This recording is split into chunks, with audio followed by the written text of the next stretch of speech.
What's up, everybody, and welcome back to Fireside Giants. I'm your host, Anthony Rivardo, joined by my co-host, Alex Wilson. The New York Giants made it a point of emphasis this offseason to add talent to their linebacker core. They went out there, signed Bobby Okereke to a 4-year, $40 million contract. That was one of the Giants' big splash signings of the offseason, but apparently they're not done yet. Joe Schoen seems intent on still adding more talent to the linebacker core before the start of the regular season, and of course before the start of the 2023 NFL Draft. The Giants on Monday had a visit with former Falcons star linebacker Dion Jones, and so we're here to discuss what that could mean for the Giants as they potentially sign a player who arguably is past his prime, but might still be able to contribute some really solid depth to the New York Giants front seven. So we're going to go ahead and discuss Dion Jones, how he could fit in with the New York Giants, and all of that good stuff. But before we do, make sure you leave a like if you do enjoy this episode. Subscribe to the channel if you're new, and ring the bell so you don't miss an episode. But without further ado,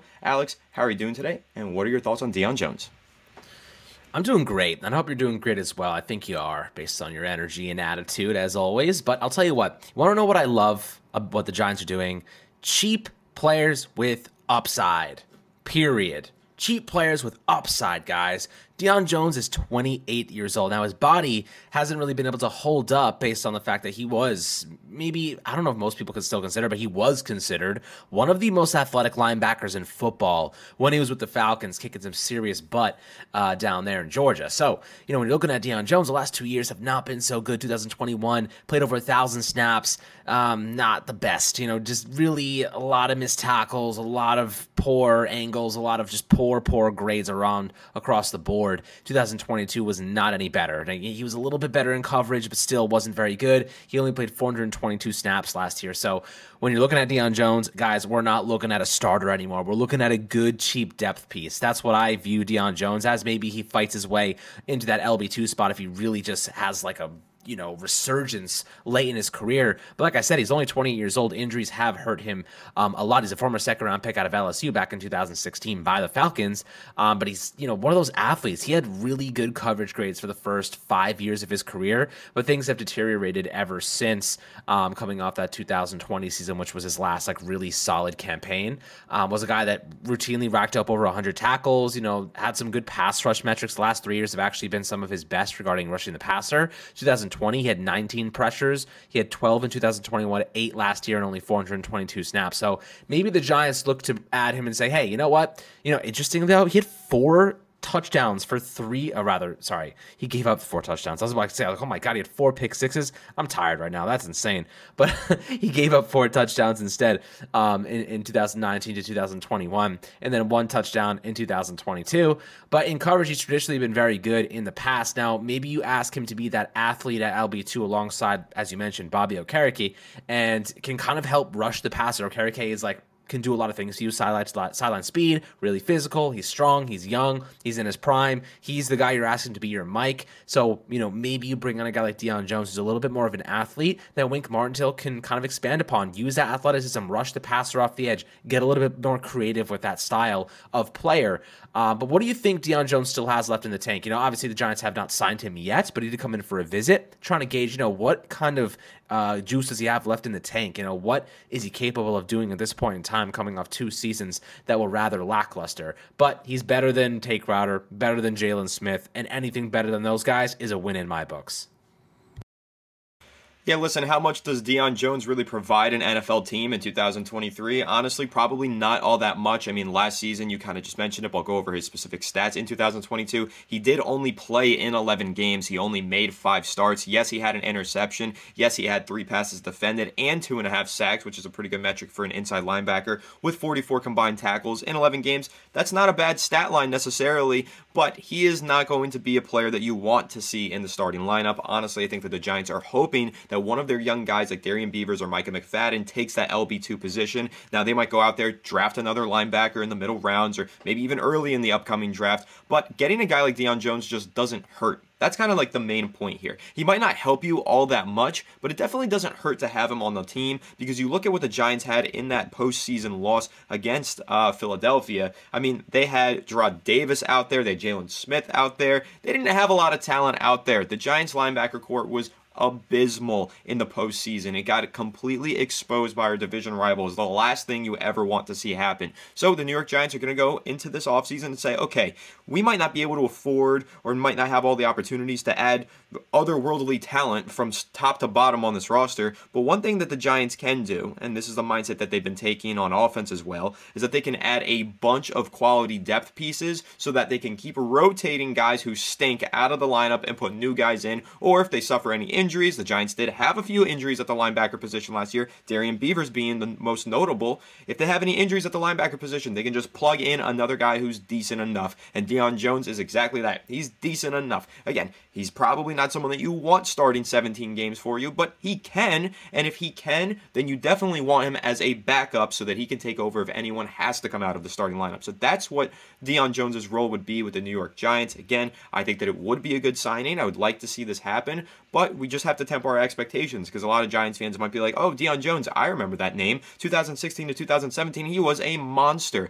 I know he had that one insane, like, one-handed interception in the end zone. I don't remember who it was against, but that was 2017, his Pro Bowl season. The only time he's made the Pro Bowl in his career, though, and truly, since 2018, he hasn't really been the same player. Dion Jones suffered an injury in 2018, only played 6 games that season, and since then, just hasn't looked the same as he once did. Now, again, still had some really solid years over there in Atlanta, but it says a lot when Atlanta signed him to a big contract because he was their superstar defensive player, and it says a lot when they let him leave to Cleveland in 2022. Now, I get it. Atlanta, bad team, bad management, bad coaching, all of that stuff, but this is a guy who was really beloved by his fan base. The Falcons fans loved Dion Jones. To see him just go to Cleveland like that, Giants fans, we know that feeling, right? OBJ, we know that feeling, but it turns out OBJ's best days were also behind him when that happens, same way that it just happened for Dion Jones. So again, if the Giants do make the signing, Giants fans, temper your expectations, but know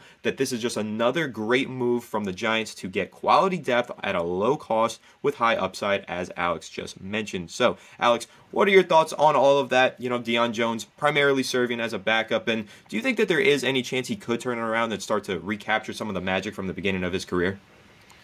I absolutely do. I mean, here's the thing, right? You're looking at a guy who was a superior athlete. He's only 28 years old. That athleticism doesn't just go away. Now, I do think that over time things can happen. Maybe he's psychologically not ready and not like in the right mindset.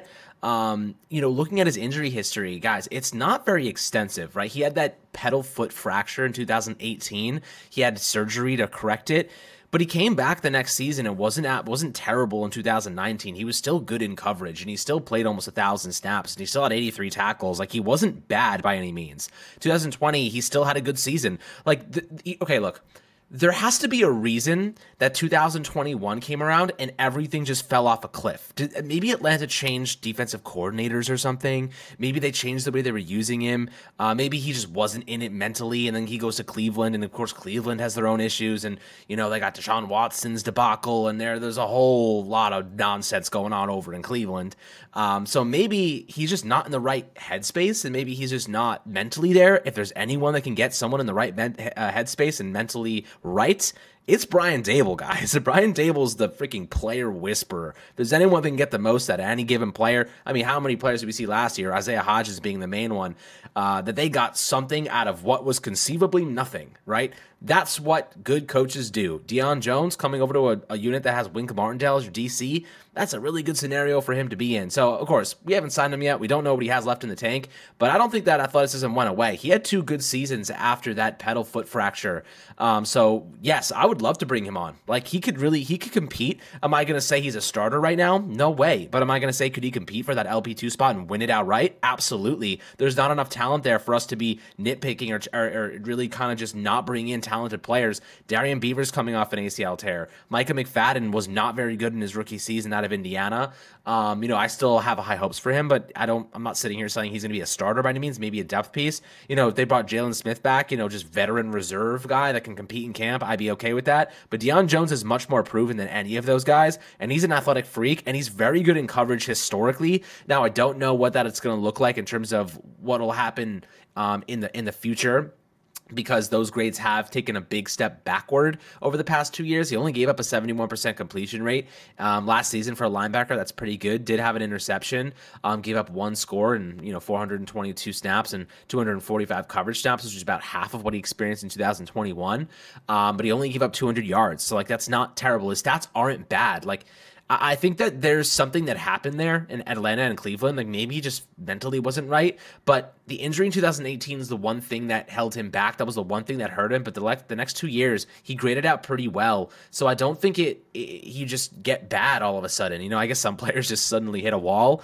But he's a freak athlete. He's just a tremendous presence in that regard. And last season, he had a couple games that were good. He really had a good game against Cincinnati in week 14, had 5 tackles and only gave up 2 receptions for 10 yards and had an interception and a pass breakup.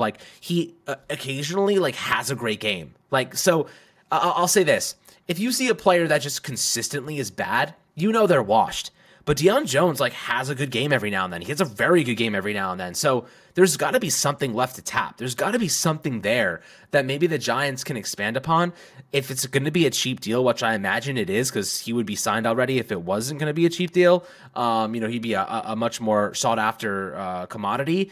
Maybe this is a player that Brian Dable could get right. Wink Martindale could get back into shape and into a groove. And we know Wink Martindale loves athletes at the linebacker position. So I think that kind of wraps up my take in the sense that I do think Dion Jones is a valuable asset in terms of he is a very cheap player that can compete. And worst case scenario, you just cut him after training camp if he doesn't pan out. And that's that. But you can't hurt bringing in a guy to help out a unit that's already considered one of the weaker in football. After Bobby Okereke, probably a little bit better. But we still need an LB2, and relying on a couple injured guys like the Darian Beavers of the world is a big risk objectively, but I do like Beavers and I am excited to see what he can do, and I do think that there is a role for him if he can bounce back from that ACL tear and kind of showcase his full potential. Yeah, listen, I think that's the exact right take to have. You're talking about a guy who at the end of the day just gets cut before training camp ends, or makes his way into the regular season and gives you some really solid snaps. That's pretty much it. This is so low risk, very high reward. If he does pan out and become LB2, it's a very solid signing for the Giants. If he doesn't, they didn't really give up a whole lot to get Dion Jones. He's just a low-cost linebacker free agent who's still available into April. So I like that take. Just to clarify on some of the things that you were wondering about his somewhat downfall in Atlanta. If you don't recall, Atlanta had a downfall of its own. 2018 is, of course, the year where Matt Ryan was MVP level player pretty much, and they did go to the Super Bowl. They did lose the Super Bowl. 2019, they took a massive step backwards. We're 7-9. This is when Dan Quinn was their head coach and defensive coordinator. But then the 2020 season that you were wondering about is actually when everything fell off for the Falcons. They went 4-12. Dan Quinn went 0-5 and was fired after 5 games. And new defensive coordinator Ricky Morris stepped in and took over as the interim head coach. That is probably what happened. That is probably what you were looking at in the stats there and where things went wrong. New defensive coordinator steps in. New defensive coordinator has to elevate to head coach, get overwhelmed. And then another guy named Jeff Ulbrich came in and took over as DC for the rest of the year before wholesale changes. Then Dean Pease becomes a defensive coordinator in 2021. And listen, I don't follow Falcons football too much, but what I do know is that they do not like Dean Pease. I don't even know if he's still there with the team all the way till now, but I've heard plenty of complaints from my Falcons friends. So that pretty much wraps it up on a breakdown of Dion Jones, what he could bring to the New York Giants, his career history, what he's done in the past, and why we think it would be a pretty damn good signing by the Giants. Again, not something to write home about, no home run, ginormous acquisition, but it would be a solid depth signing, and the Giants have made a few of those, and I think it's worth noting once again that they continue to make these moves, learning from their mistakes of the past and building a better team for the 2023 season. So I'm really excited by the strategy that Joe Schoen has taken here, and I'm really excited to continue to break down all of the moves that he makes and all the moves that the Giants make right here on Fireside Giants. So make sure to subscribe to the channel if you are new and ring the bell so you do not miss an episode. Leave a like if you enjoyed this episode and comment your thoughts on Dion Jones down below because we would love to hear them. So we'll catch you all in the next one. Have a good one and let's go Giants.